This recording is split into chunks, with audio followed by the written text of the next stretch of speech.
Okay, so in our last class we discussed about methods. Okay, so what are the methods or the reagents available for the peptide bond preparation or formation of peptide bonds? So we discussed about acid chloride method. Acid chloride method was given by a scientist called Emil Fischer, who is the first prepared 18 amino acid containing a peptide, and who is a father of a peptide chemistry.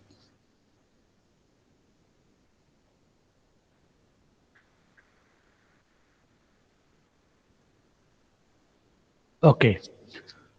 So what is the process in acid chloride method? Acid chloride method means N-protected amino acid is treated with activation. Activation means treated with thionyl chloride to make the acid chloride. That acid chloride is treated with unprotected amino acid to get a dipeptide. So later stage, a dipeptide carbonyl group is activated by treating with a thionyl chloride, and it is treated with unprotected amino acid to get a tripeptide, and so on until getting a desired peptide. Then afterwards, a deprotection of the unprotected amino acid and getting a peptide. So that's what the process about acid chloride method. So then second method is about anhydride, what is called as azalactone method. No, so here N-carboxy azalactone is prepared. So that was treated with unprotected amino acid to get a dipeptide. So then again obtained dipeptide, if it is treated with another azalactone, it is possible to get a tripeptide, and so on. So that's about the azalactone method. And the third method is active ester method. So in this, activation is done by using a special groups called what is called as paranitrophenol, orthonitrophenol, okay, pentachlorophenol. Okay, these are used to convert acid into a ester. That ester is treated with unprotected amino acid to get a dipeptide. After getting a dipeptide, again carboxylicant is activated by using a paratoluene, means paranitrophenol, PNP, or orthonitrophenol, ONP, or pentachlorophenol, PLP. So like that. So then it was treated with unprotected amino acid to get a try and more. It's about activation, what is called, it's about active ester method. In the active ester, the advantage, what is the advantage? Advantage is about active esters methods are stable at room temperature, can be stored for longer duration. That's about the advantage of active ester method. And the fourth method is DCC method. So here the DCC method means what is DCC is a reagent. So this reagent, what it will do? It will do activation as well as a coupling in a single step. So that is the advantage about the DCC method of peptide bond formation. There are questions on DCC method. Of course, there are questions on active ester method also. Okay. So here in the DCC method, activation plus coupling means coupling plus activation are achieved in a single step. So then what is the disadvantages? Disadvantages in DCC method, O-acyl urea is unstable. It will convert into a N-acyl urea. That N-acyl urea is a unwanted product. Okay, that is about what is called as DCC method.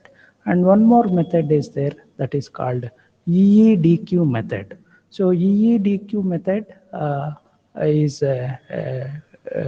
in this also, what is called as a coupling reaction, uh, uh, activation as well as coupling takes place. So here the byproducts are ethanol and quinolane. So this byproducts can be separated easily. And we discussed about the mechanism of the EEDQ reagent mediated peptide synthesis. So today we will discuss one more reagent. The reagent name is HOBt. So HOBt means hydroxy. This group is called hydroxy group, and benzo. So benzo means this moiety is called benzo.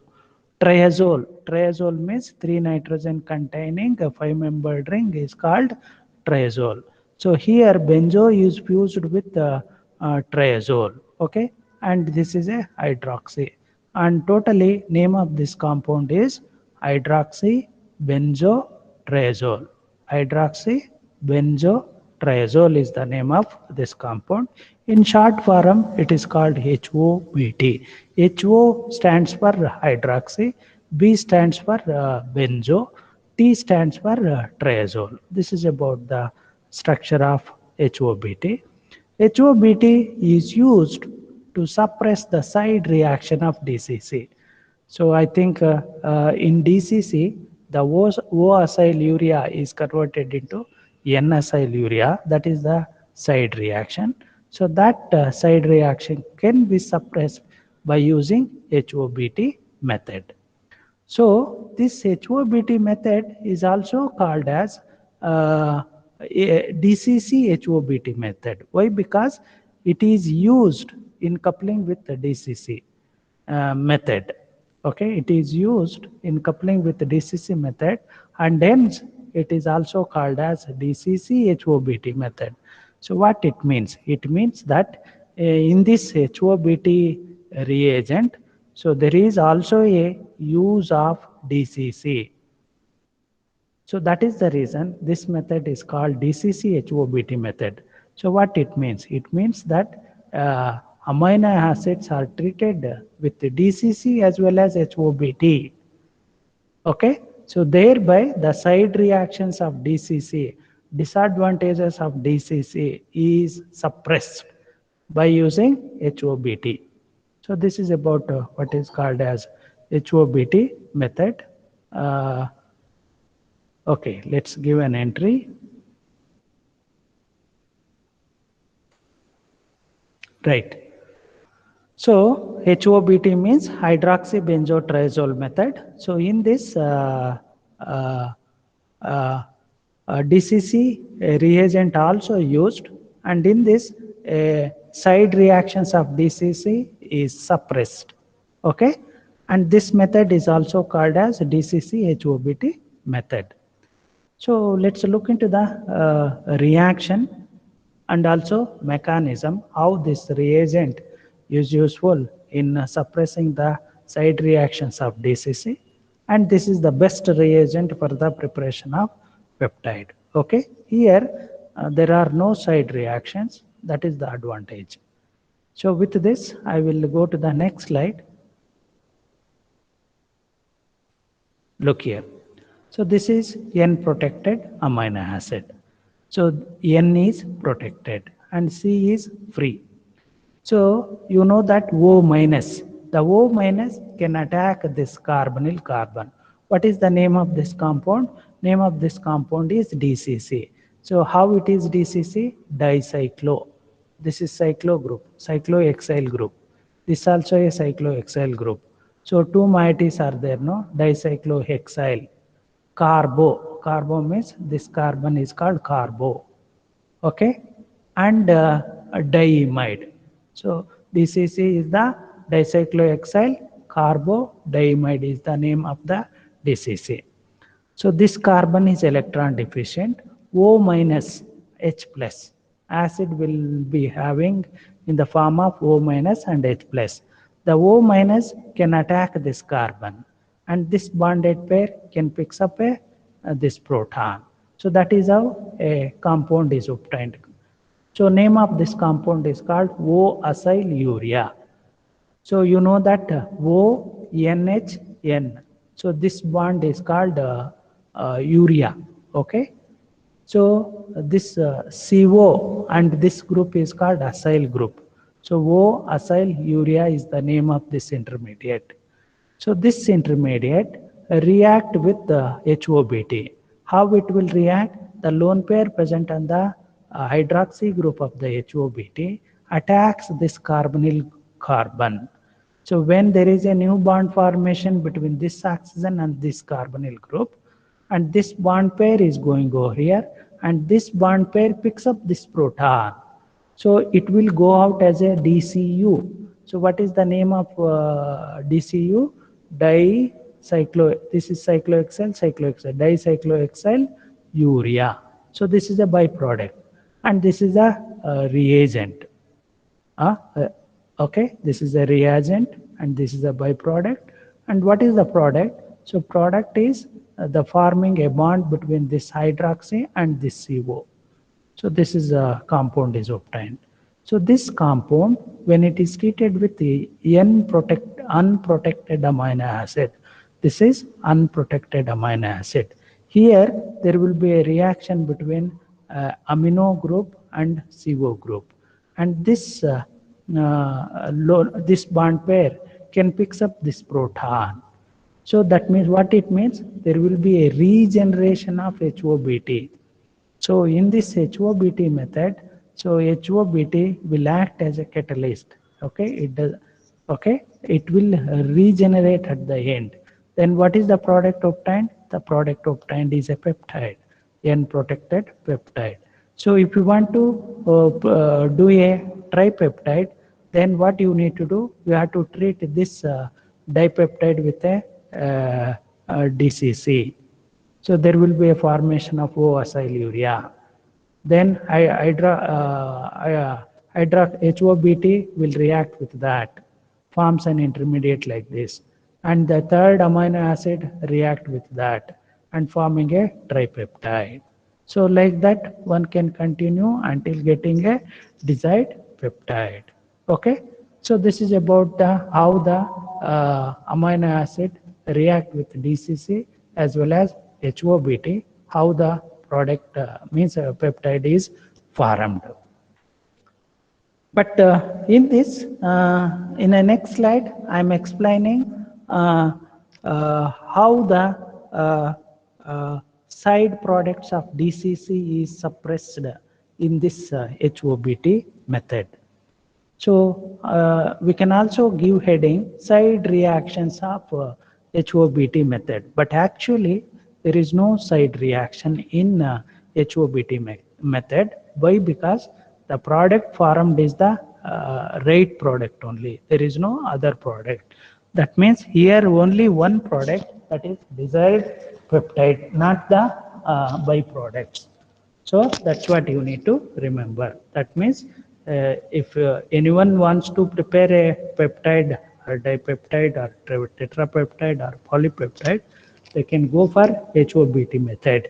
HOBt method is the best method. There is no unwanted products, unwanted peptides. That is important. So with this, I will go to the next slide. So look here. So this is O-acyl-urea. Okay.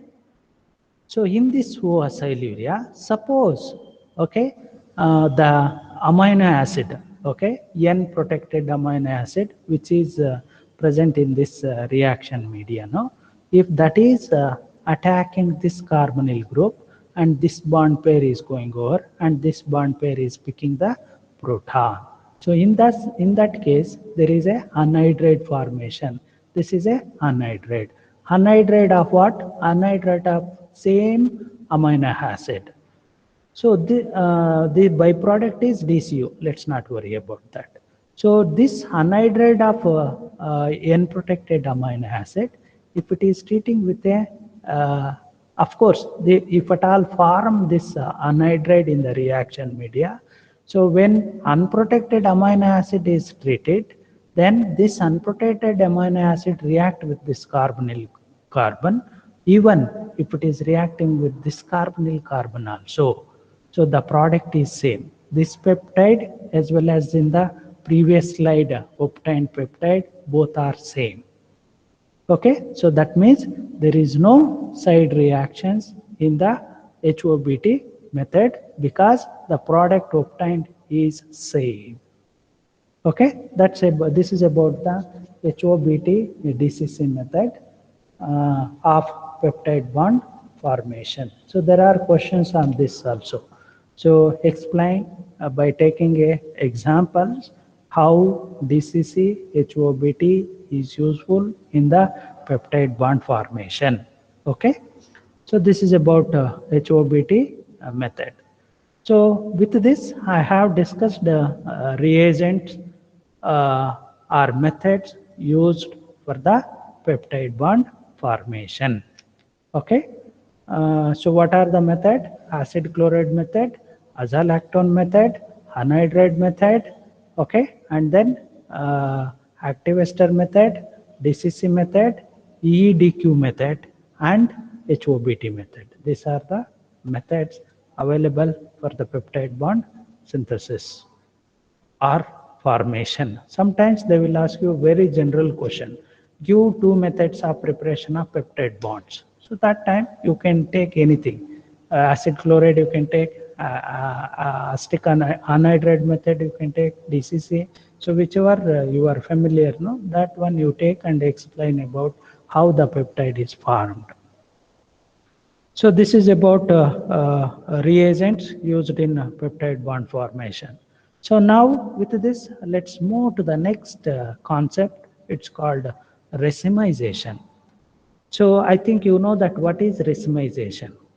So racemize, I think you know that all the amino acids except glycine, all the amino acids except glycine, all are chiral, having a chiral centers. So because of this chiral center, optical purity is the major concern. So that means optically pure enough to exhibit a physiological activity. And one more thing, we know that L amino acids are physiologically active. D is not the one. Naturally occurring amino acids are belongs to L. Okay. Then unnatural amine means D. So, in order to obtain synthetic peptides, with the required biological activity, the optical purity of the peptide is essential. So this can be done either by starting with enantiomerically pure amino acid. So that means whenever you are starting a peptide synthesis, you can take enantiomerically pure. That means don't take mixture. Okay, you have to take only one configuration, means L isomer, or L. You should take L only because L is only the physiologically active. So, to get a pure compound, one should start with enantiomerically pure amino acid. Otherwise, what can do? Conservation of the chiral homogeneity. So, during the synthesis, the chiral homogeneity should be the conserved. So, that means it should be retained during the process of synthesis of peptide. That means L should not be converted as a D. It's nothing but a racemization. So during the steps of synthesis, in order to avoid racemization during the peptide synthesis, following methods can be used. So what are the methods so which can minimize the racemization? So this is the one, obstruction of proton. So you know that this is a amino acid. So this carbon is attached to a amino group as well as carboxylic group. So this proton is called alpha proton. If this proton is obstructed, that means if this is removed, forms an ion. So that time there is a possibility of forming a racemization. So what one can do? so they can use a mild base. So mild base means low concentration of sodium hydroxide or potassium hydroxide. Then there is a one can avoid the racemization. And what is the other possibility for the racemization? So look here. This is the, here I am taking a cysteine. So you know that cysteine. What is cysteine? Sulfur containing amino acid is cysteine. So in this, sulfur is protected. Okay, even it is protected with benzyl group. Suppose if you are using a base, a strong base that can create an anion here, means if that is obstructing this proton, forms an anion. So that time what it will do? The bond pair is going over here. This S is going. So that means elimination. So beta elimination. Why it is called beta? Because this carbon is alpha, this carbon is beta. So that means this beta carbon containing functional group is going out. So it's called beta elimination.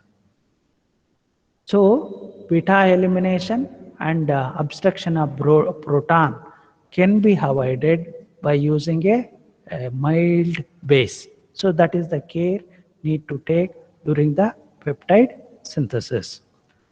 Suppose if there is a formation of racemization, how do you want to find out? So that I will discuss in the next slide. So look here, detection of racemization. So first method is Anderson method. So in this method, a dipeptide is used. So in this method, a dipeptide. So here, what is the dipeptide? N-protected glycyl phenylalanine. Glycyl phenylalanine is the dipeptide.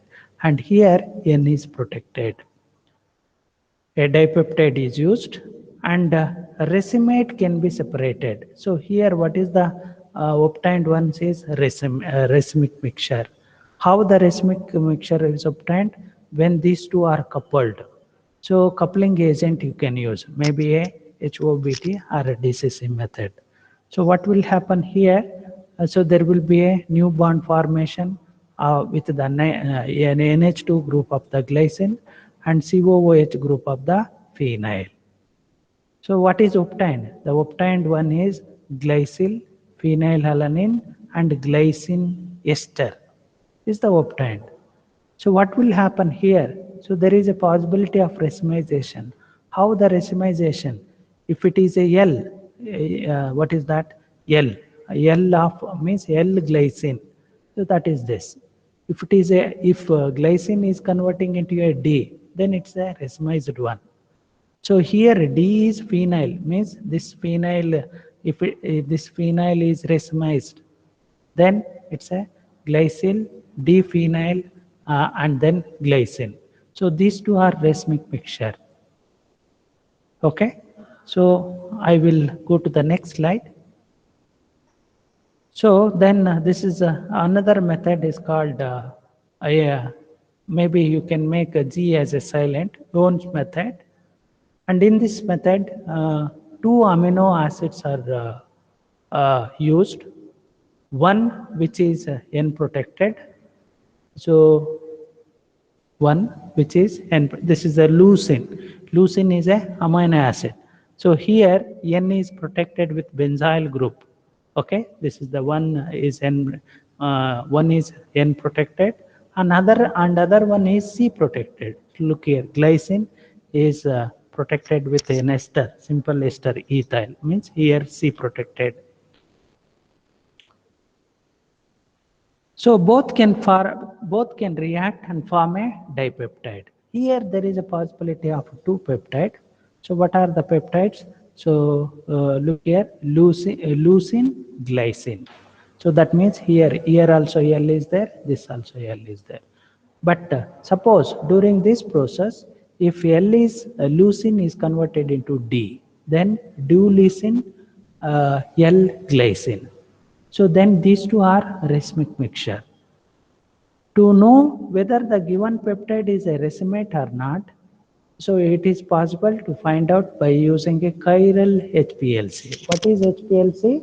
HPLC is called high performance liquid chromatography. Okay, this high performance liquid chromatography. So I think the columns are used. So columns means, suppose if we are adding, if there is a mixture of compound. So for example, you can consider that these two compounds are present in a mixture. If that mixture, if we are injecting to the HPLC, that compound should pass through a column. Okay, column is a small, maybe a what is called as 1 feet. Okay, 1 feet length or less than 1 feet length stainless steel. It may contain silica gel or another material. Okay, stationary phase will be present in that. So when a mixture is passing through that, what it will do based on the RF value, refractory phase value. So the non-polar one will move and polar one retain. So that means it is possible to observe two compounds in a monitor. Okay, it's called chromatogram. Okay, chromatography HPLC, high performance liquid chromatography. There you can see that peaks. So what will happen in the case of chiral compound? So chiral means it's there are columns available to separate the chiral compounds. Such columns are called chiral compounds.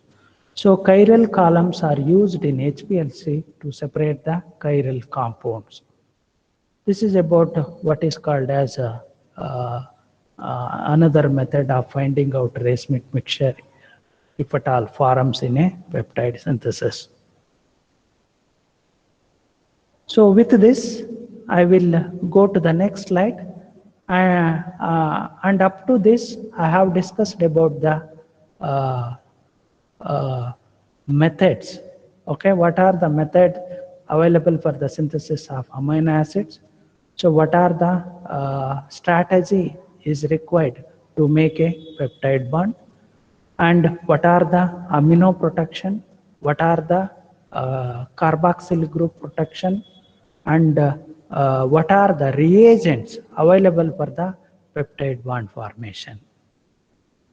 And one more thing, in the peptide bond formation, there is a involvement of blocking. Blocking means protection. There is a involvement of activation. Activation means carboxylic end is converted into beta leaving group. And then coupling, activated one is treated with unprotected amino acid. It's and if the protection. So how many steps? 4 steps are involved. Suppose if you want to prepare a peptide is having 100 amino acid. So then what are the steps involved? And at the each stage, so protection stage, if you want to make a pure compound, then crystallization is involved. Washings, so washing to remove the starting material. Okay, crystallization, washings, acidification, basification. Okay, that means several steps are involved in a solution phase synthesis. This up to this, what I am discussed is about the solution phase synthesis. Okay, so now onwards, I will go to the one more concept is called solid phase peptide synthesis. Okay, in the solid phase peptide synthesis, there are several steps is avoided. Okay, that I will discuss now onwards. So maybe you should aware that there is a difference between the solution phase and the solid phase peptide synthesis. In the solution phase, so one should go for a blocking, activation, coupling, deprotection, and in addition to this process, these 4 processes, there is a washings, acidification, neutralization, purification, crystallization. These several steps are involved in a solution phase synthesis.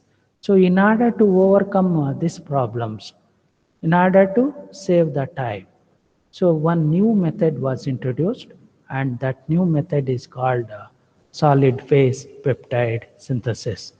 So then what is the solid phase peptide synthesis? So in this method, coupling and decoupling. So in the solid phase peptide synthesis, coupling and decoupling. Okay, that means addition of amino acid and then removal of protected group can be achieved on the surface of the resin. So what is resin? Resin is not soluble in the solution. So whereas the substituent attached to the resin is soluble in the solution. And you know that one of the reactant will present in the solution. So what it means? It means that here resin is used. Resin is not soluble in the solution, but a reactant which is attached to a resin is soluble in the solution, and one more reactant which is taken excess in the solution, that will react with the reactant present in a resin. Then what will happen? So you can filter it and wash with the reactant soluble solvent.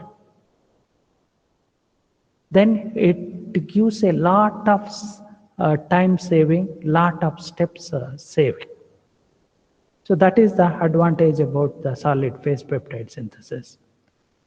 The synthesis of peptide comprising a large number of amino acid residues by conventional method or solution phase method, is both are same, can be a difficult task. Introduction of blocking group, activation, coupling, deprotect, what I am explained up to this, no, that is only introduction of blocking group, activation, coupling, deprotection, and a large number of operations such as washings, the reaction mixture, neutralization, acidification, isolation, crystallization of the intermediates, and all these things is a time consuming and repetitive and time consuming. The repetitive method of chain led to elegant method called solid phase peptide synthesis. So then what is solid phase peptide synthesis? Solid phase peptide synthesis means coupling and decoupling are achieved on the surface of the resin, and the reagents are taken excess in the solution. So you just remember that a resin is used. To that resin, one of the amino acid is attached. Okay, the amino acid part of the resin is soluble in the solution. In the solution, one more amino acid will be there that react with the reactive part of the resin. Then there will be a formation of peptide. Once the peptide is formed, then filter it, you will get a solid. And you know that what is the reactant amino acid present in the solution? That solvent, you wash it with this. That's all. You can get rid of the reactant. Okay, so thereby it is one can overcome with all these problems, conventional methods problems. Okay, I will also explain about who invented this solid phase peptide synthesis. Okay, so that I will explain in the next slide. So with this, I will go to the next slide. So in solid phase peptide synthesis is found to be insoluble support. So that's called what is called resin. So that means solid phase peptide synthesis contains insoluble support, and any unreacted reagent left at the end of the synthetic step can be removed by simple wash procedure. thus greatly reduce the steps required for synthesis. So one of the reactants is attached to the solid phase, that is resin, and other reactant which are in solution is allowed to react with it. This is the principle of solid phase peptide synthesis. So I will explain again in a simple words. So a resin is taken. Resin is insoluble in solvent, but the reactive part means amino acid. The amino acid bound to the resin is soluble in the reaction media. Other reactant is present in a reaction media. So the reactive part of the resin is react with the other reactant present in a solution. Okay, there will be a product formation.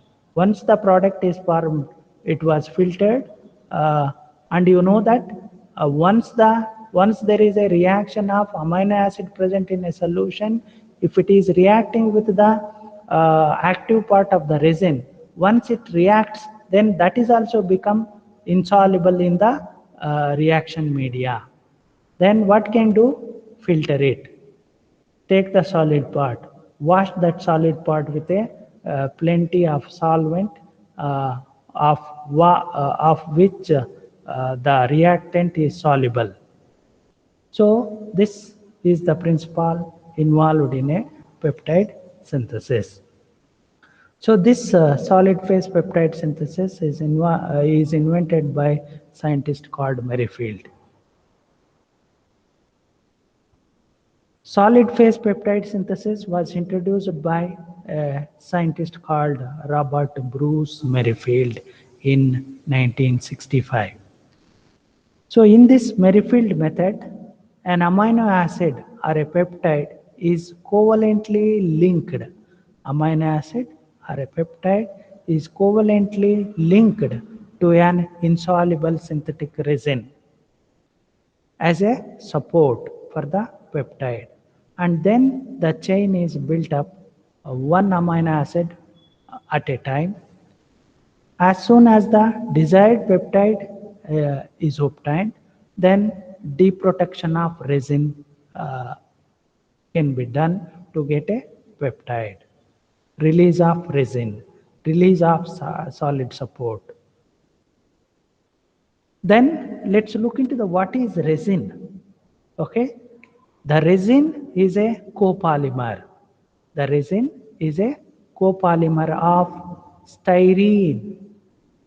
Copolymer of styrene and para-divinyl benzene.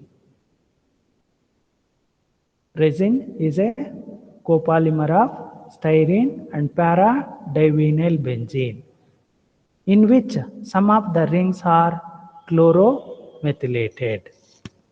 Okay, so with this I will go to the next slide. Next slide will give you the information about resin. So this is the resin, this is the solid support, and this is the representation of resin. So then how this is obtained? This is obtained by the combination of styrene and divinyl. This group is vinyl, this also vinyl, divinyl benzene. How it will form a polymer? Resin is nothing but a polymer. How it will form? So there will be a new bond formation between this carbon and this carbon. There will be a new bond formation between this carbon and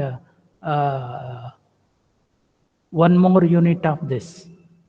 So that is how a resin or a polymer is obtained.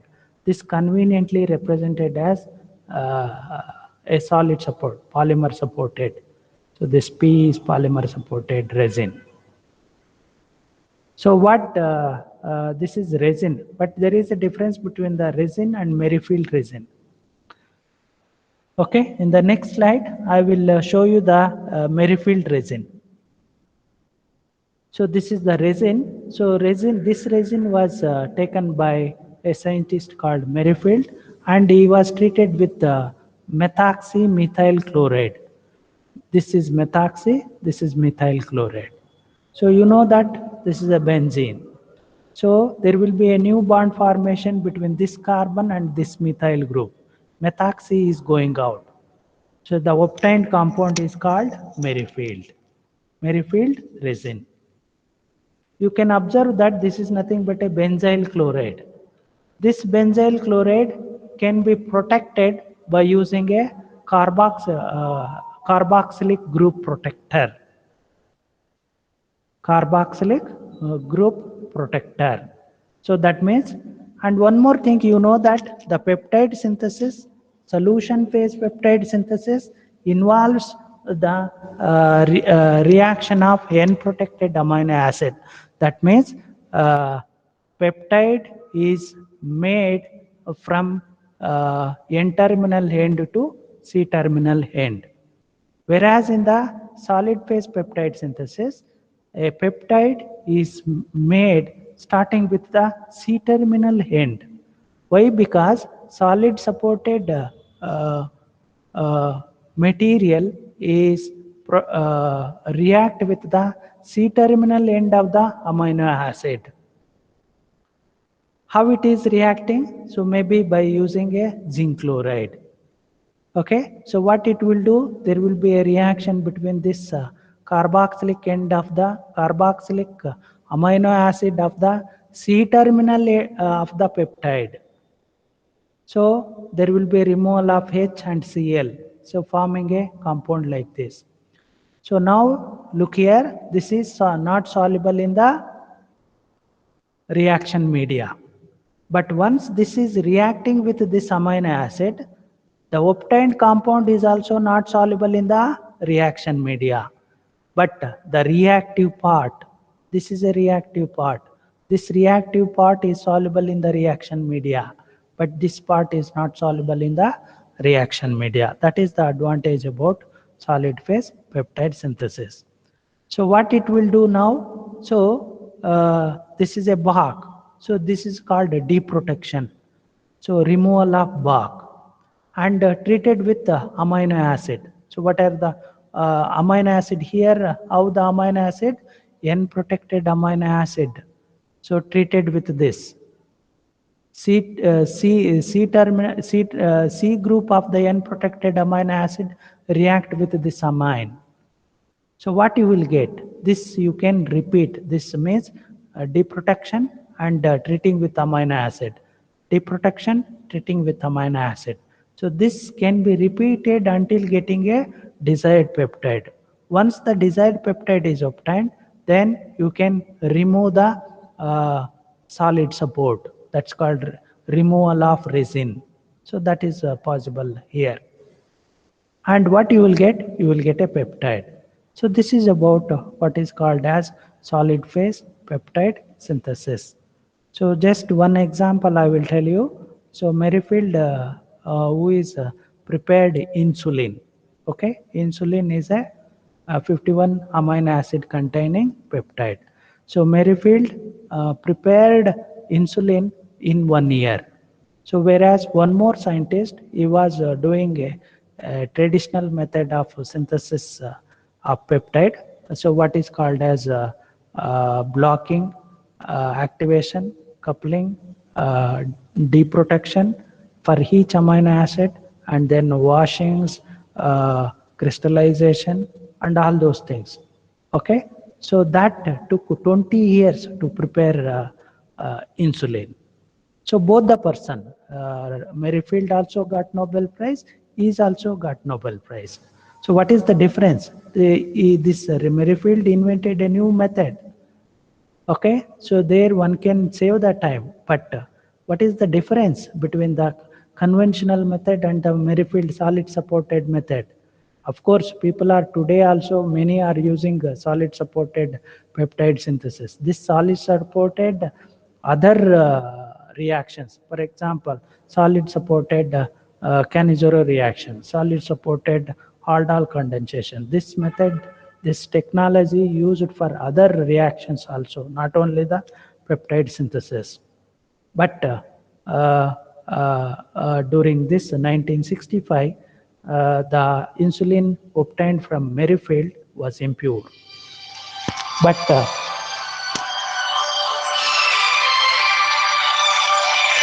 one minute.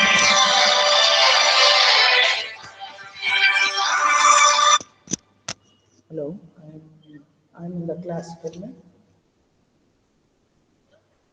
Yeah. Yes. Go ahead. Tell me. That that is on that was the dry on that day, but not now. Now also it's available, but that day it was free. Now maybe you may need to go to the respective hospital. I think.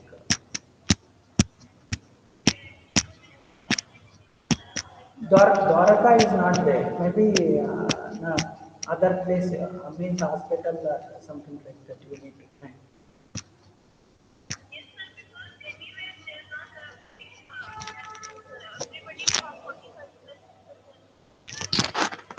No.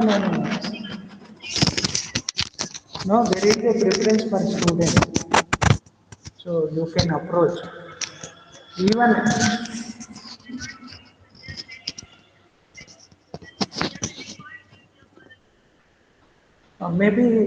maybe what I will do, I will ask once again with the. That's what.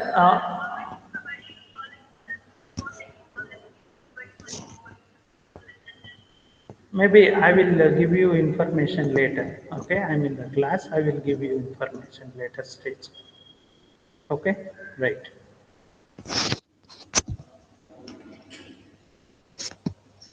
Okay, that's all. So what is the thing? The conventional method obtained insulin was pure enough. Okay, this was the impure. That is the difference. But he's also got Nobel Prize. This person also got Nobel Prize. This is about solid phase peptide synthesis. We will also discuss a few examples how the solid phase is used for synthesizing different peptides.